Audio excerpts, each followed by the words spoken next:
Hello and welcome to Do You See What I See? I'm Yolanda Nava. Today's guest is a civil rights pioneer, state senator, and multiple award-winning Hall of Fame recipient, Polly Baca. Welcome, Polly. It's so good to have you today. The host has spotlighted your Well, video for I'm everyone. delighted to be with you. Well, it's been a long time since we've seen each other, Polly, but we have been in touch periodically by telephone.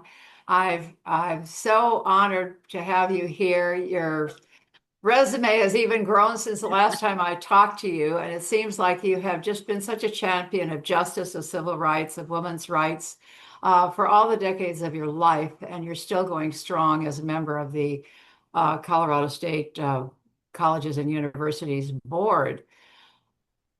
You have done more than most people, most women, even the highest of achievers.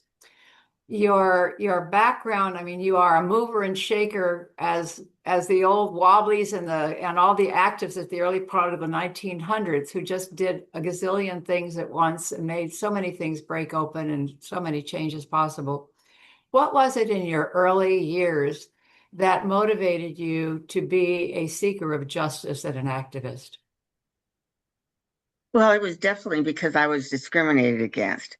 When I was a young child, we are Mexican American. My family was living in Weld County, Colorado, and there were stores that had signs on them that said, "No Mexicans or dogs allowed." The churches said that we had to sit on the back, in the back or on the side aisles, and there were just signs. All theaters, we couldn't sit in the main part of the theater. We had to sit in the balcony. So it was the pain of that discrimination that I remember at 3 years old, going into church wanting to sit in the center aisles, and we were told by an usher that we weren't allowed to do so. And it was the pain of that bigotry that made me feel as a 3 year old that it was up to me to change it, that it wasn't up to anybody else. I felt this huge amount of responsibility. And it was up to me to change how people treated Mexican Americans. And later on in life, it became more like how we treat one another. And so I've always been with whomever it is, whatever group it is that's being discriminated against and that is being treated unfairly. I just have that passion from the time I was a little girl. That's an amazing thing to hear. And it's funny how those things really make an imprint. And since you mention it, my father came from Chihuahua, Mexico. And in the 1920s, early 20s, he was still a young man. He had just finished preparatoria in Chihuahua. And he told me as a young child, I remember him telling me this, I was probably, in my, kindergarten or, early grades. He told me that when he was walking through Orange County, there were strawberry fields and signs that said no dogs or Mexicans allowed. Yeah. So I got that at an early time too. And my mother also raised the point with me that is the reason I did It's All in the Frijoles that you're in, the Book of Virtues. The If you see something that is wrong, if you see something that is unjust, it is your duty and responsibility to do something about it. And I too, I haven't Absolutely. gone into politics, but have followed that dictum because we are the change agents. Mhm. So you had that similar kind of sense that, there is something to be done here and it was up to you and those were such glorious times back then. You're just a couple of years older than me. And they were so wonderful, the 60s, the 70s, the 80s were periods of such forward movement. We got the Equal Rights Amendment. That's another subject for a few minutes, but it's uh, those were really great times that we came through. And you ran for the Colorado State Senate. What were the key things that you worked on during that period?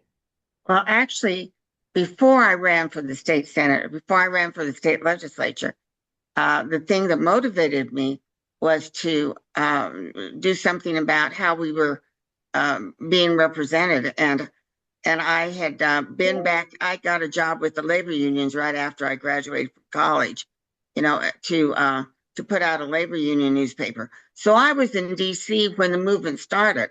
I was there when Martin Luther King, decided to do his March on Washington. And I participated in that.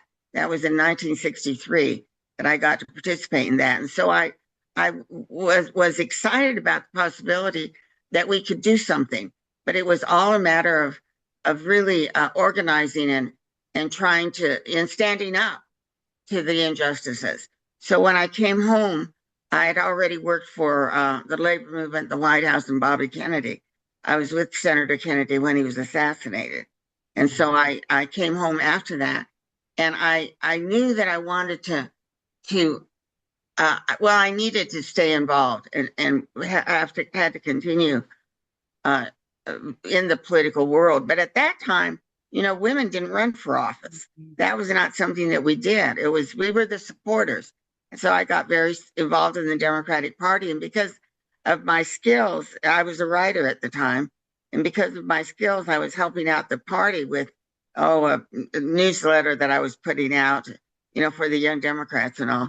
And so when I lived in a House district where the person who was running for state representative got a job in another House district and had to pull out, couldn't run for office, couldn't run for state representative. So that created a vacancy, which would be filled by the state party central committee.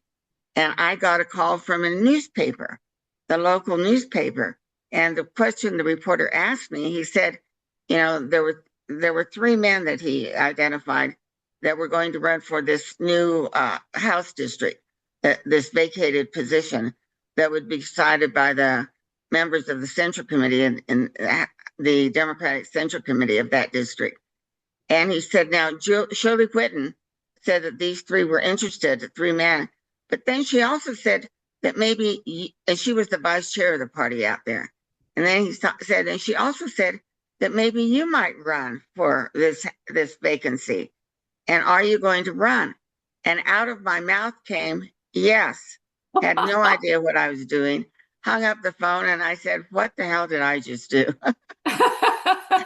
No plans, no intention.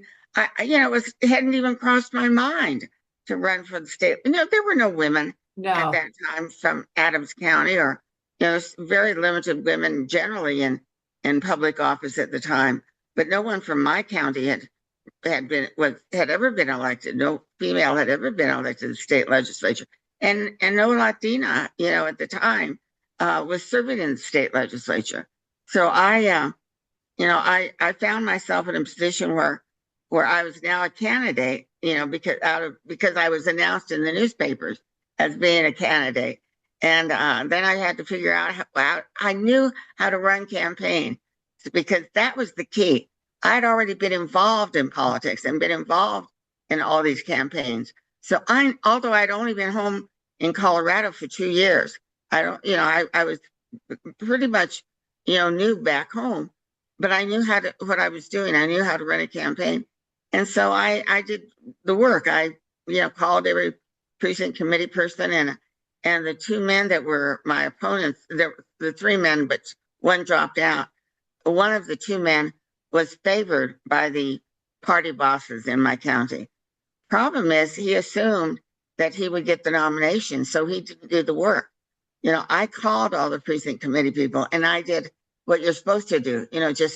You don't take it for granted that somebody is supporting you or anybody else. You talk to each person and have them tell you whether, who they're supporting or if they could support you. And as it turned out, the night of the nomination, I won by one vote. And that was it. Gosh. That's how it all started.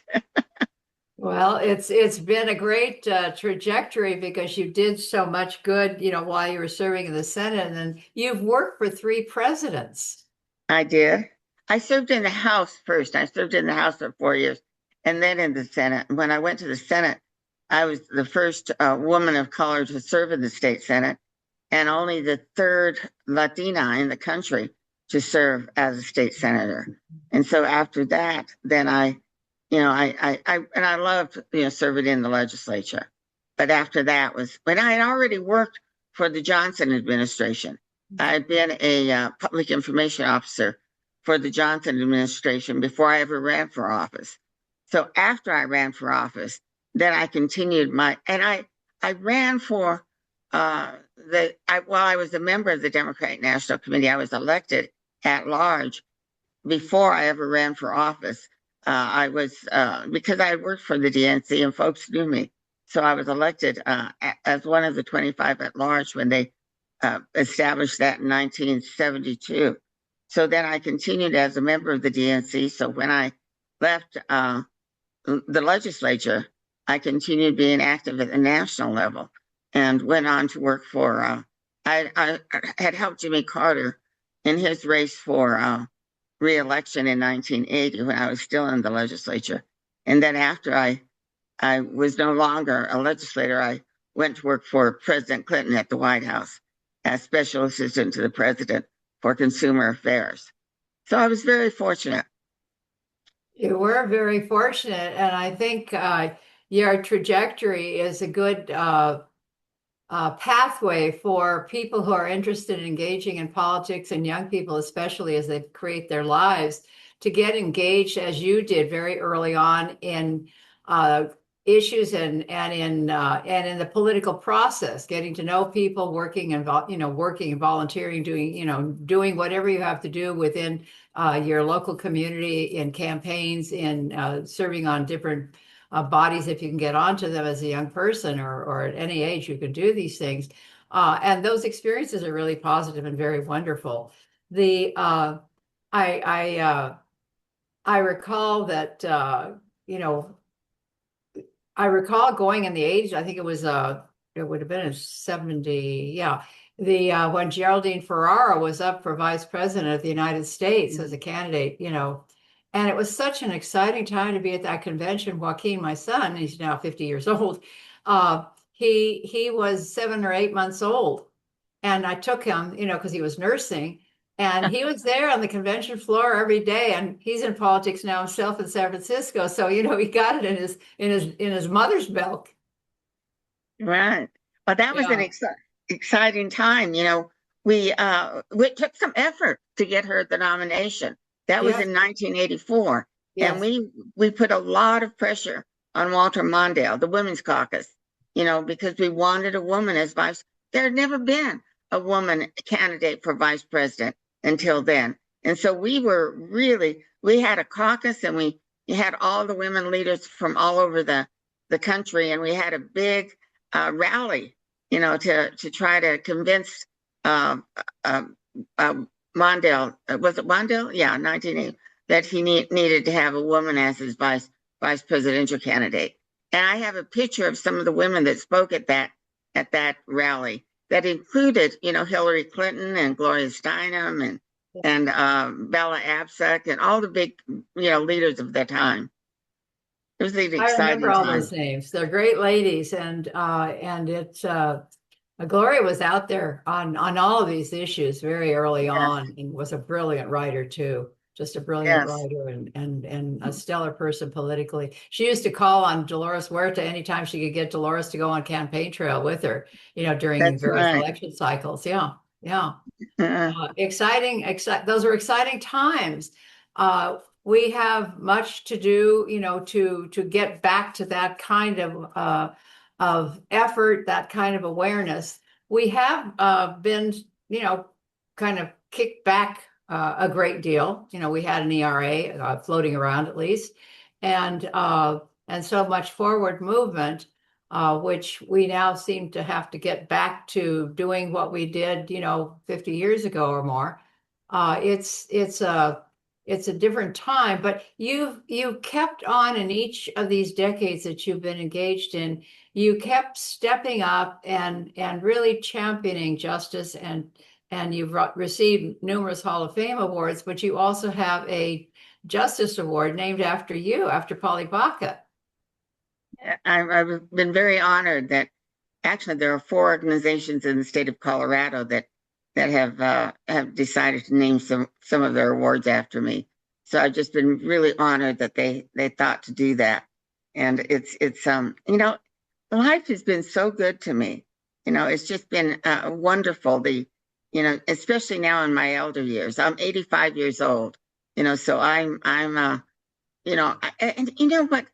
The beauty of it is that I'm so honored that people still ask me to go to things, and I still go. I can still get around. I still drive, so I went to an event last night where we're trying to get where we launched the Colorado Hispanic Museum, that we're Yes. trying to Oh, get good. established and raising money for. And it's exciting to be at these, different, all these young people. I am so excited about all of the young Latinos and Latinas, Latinas coming along. We've got so many bright and sharp young women, the Latinas, as well as the young men that are carrying the banner, and I'm really proud of them. Well, that's exciting to hear because Colorado is a great state. It's kind of very significantly situated in the middle of the country, and it has a long history. It's New Mexico and Colorado just have incredible histories and a lot to draw from, and a lot that has been worked through, a lot of trauma, a lot of injustice, a lot of civil rights violations, and so the championing of all that has been a driver, in your state and in that general area and in New Mexico as well. The importance of education is something that you've been engaged with as well, most recently as a member of the Colorado State University and College Board. What have been some of the significant forward movement that you've been engaged in with regard to the university and college systems? Well, it's been so important to, and we've had some pushback, quite frankly, in this era, because we've had a wonderful outreach and programs that were DEI programs, to encourage and help students of diversity backgrounds, on campus. And of course, now we're going through this era, and I hope it doesn't last much longer. But we've had to, all those programs have either had to be dismantled or go underground because of the threat of losing our funding, and we can't afford to lose federal funds. No. So we've had a real struggle. So we're going through a real tough period in higher education. All of those programs that we worked so hard to pass as Latinos, we marched for, we argued for, we got on boards and committees for, they're all being threatened, because, and our kids are still, we're not there yet. We still need to help these young kids get their college degrees, because that helps our entire society. Yes, when we get our kids educated, it doesn't just help our community, it helps everyone. It helps our whole country. And so there's still need to have programs that help them once they get on campus, because it's tough. I remember I didn't know any other, when I first started college at Colorado State University in 1958 as a freshman, I don't recall seeing another person of color on campus. And out of, there were maybe 1/3 of the students were female, but it was primarily a male-dominated campus. Right. And I made it through, but it's a challenge, and so we need to help our kids counter a lot of the pushback that's going on now. It's a never-ending struggle, and so we don't have the luxury of relaxing now. We have to keep going, and we have to keep moving and struggling and moving forward. Well, it's been we've been seeing a lot of that, and I'm really heartened by 8 million people coming out in various times, for the No Kings Days and to protest the ICE raids and the other kind of traumatic backwards movement and really criminal activity that's going on at the highest levels. But the activism that has been generated, I was just at a No Kings Day on March the 25th here in Palm Springs. It was such a beautiful affair. The speakers were well-spoken, intelligent. They weren't screaming into the mics. It was a very intelligent, peaceful, joyous day. I am so proud of all the young people, all the people, it's all ages, people of our age too, of my age, are also participating in these marches and these rallies, and young people, and so it includes people of all ages that are pushing back and saying, no, we have to make sure that we have equal opportunity, that we have equal justice, and that we are able to support our immigrant community and people of all colors, that we won't back down now, that civil rights is important, that human rights are important, and that we need to stand up, and together we will overcome. We shall overcome. We shall overcome. I like we will overcome. It has a less softened impact. We shall overcome, but I like we will because it just says yes, to it. Speaking of yes, just to go back to something that you said a few moments ago, and I was just thinking about this when we were talking years ago, that one of the reasons you did all the things that you did is because somebody would ask you and you never said no. You said yes to everything. Yes, you have to. When I was young, what I learned, and that's why I went back to Washington, D.C. in the first place, is that opportunity presents itself in many different ways, but it's often at a time that you didn't even ask for it. It's just there, presents itself, and it happens to all of us. An opportunity will present itself.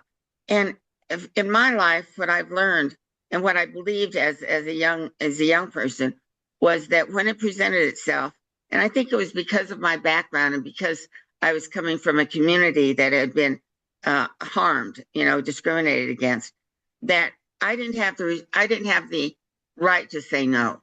That when opportunity presented itself, it was my responsibility to say yes and go forward and take on the challenge. And you know something? It has made all the difference in the world. I have then been the privilege of leading an amazing life because I just said yes. Well, it's a good response. The positive, the joyous, the loving, the energetic, the resourceful, all these wonderful activities and qualities that are engaged in the development of civil rights and human rights and women's rights is energizing. And it was a beautiful time. We're reigniting that now. It is exciting to see the pushback that's being very effective across the country. It doesn't necessarily get covered well in the national media, but it is going on and it is flourishing and it is making an impact, a significant impact, even as, we have to do battle. You served 4 terms on the Electoral College Board. That was a huge commitment. What did you learn from that experience and how can we look at the upcoming elections? Actually, I've been privileged to be elected to the Electoral College every election year since 2000. What was the first time I was elected? I think it was 2000. I think I'm going in. I've served 5 times now, and I'm going to run again. I intend to continue running. Every time there's an election, and I'm very fortunate that I usually get elected. I always have gotten elected, and I started running for the Electoral College because back in I think it was when I was co-chairing Bill Clinton's campaign in the 1990s. I was invited to the vote of the Electoral College members here in Colorado, and I saw all my friends, a lot of people who were my friends. And I couldn't understand how they got elected. I co-chaired the campaign. Why were they elected? And then I found out you got to run for the office. Anybody can run to be an elector. All you have to do is put in your paperwork and say, I want to be an elector. And you have to determine, well, that's all you do. And then the folks that are the delegates elect you. If you're a Republican, you're elected by Republicans. If you're a Democrat, you're elected by Democrats. And so, it's whomever gets elected then become electors. And we have a certain number, and I think there are 2 per congressional district. So it's limited. No, it's 1 per congressional district. So it's 1 per congressional district and 2 people at large in every state. So I encourage anybody that's interested to put their names forward and just see if they can get elected. It's fun to serve. Yeah. Although one time I thought I could really vote against Trump when, and vote for a Republican that could defeat him, but that's not possible. You have to vote the way your Party affiliation. party tells you. Well, your voters tell you to vote. You don't have a free reign. You have to vote the way your voters tell you to vote, even if so you can't make any deals. Well, a missed opportunity. They'll have to change that. How do you see the upcoming midterm elections? I really hope that people all get out and vote, and it's going to be. I think Democrats are going to.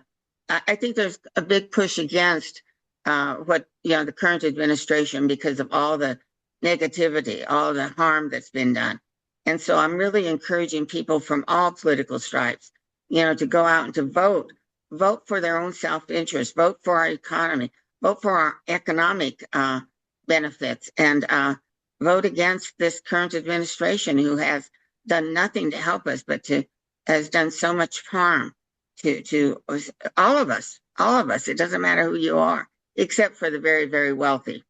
They're the ones that are benefiting from this administration. The 90% of us that aren't wealthy are not benefiting. No, and the sad thing is that money requires circulation. And when it goes to one place or another, it's not circulating. And that's why he is collapsing our national. Exactly. Yeah. Yes. And as immigration policy, so many of our farmers do not have the workers they need on their products. And for our restaurants and our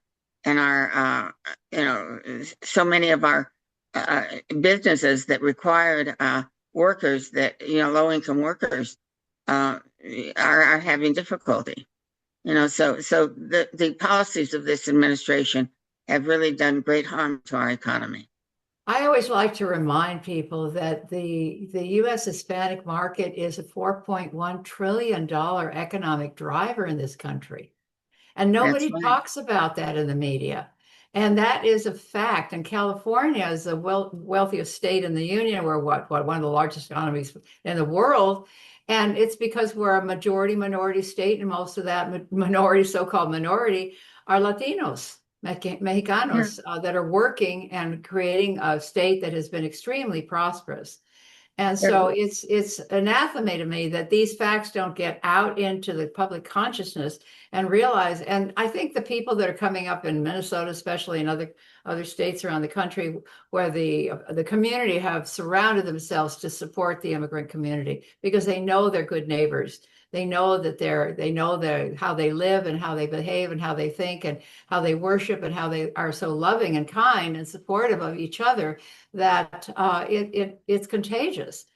And I think we're getting to the point where we're realizing that it's not about one group or another. It's not this or that. It's not black or white. It is we're part of a human race. We're all one in the planet. We're all one. The plants, the vegetables, the trees, the birds, and the bees. It's we're getting to the point where we're understanding these things are all part of one huge, enormous, beautifully designed creation.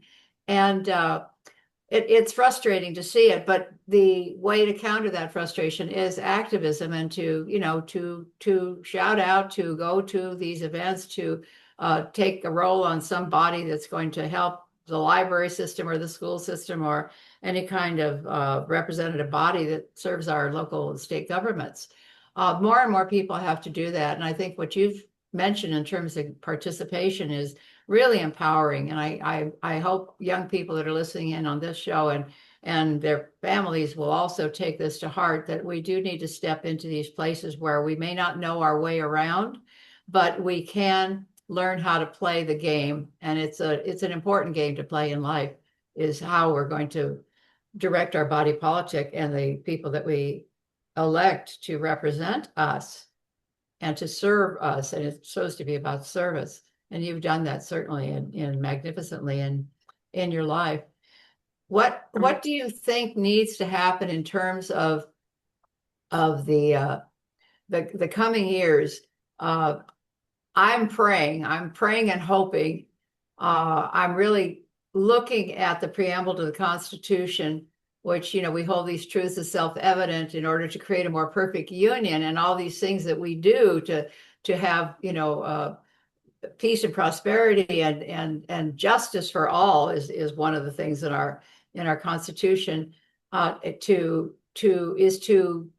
continue to move in that direction, and to see the preamble as a vision, as an ideal, as an intention. It's moving towards something. We haven't gotten there yet. And so all that you've done is a perfect role model for what others can do. Young people can, look at and follow your lead, having laid a path of yes, yes, yes, and jumping in and doing it, whether you understand it and you're totally there or not. We have to have people engaging more and more, not stepping back.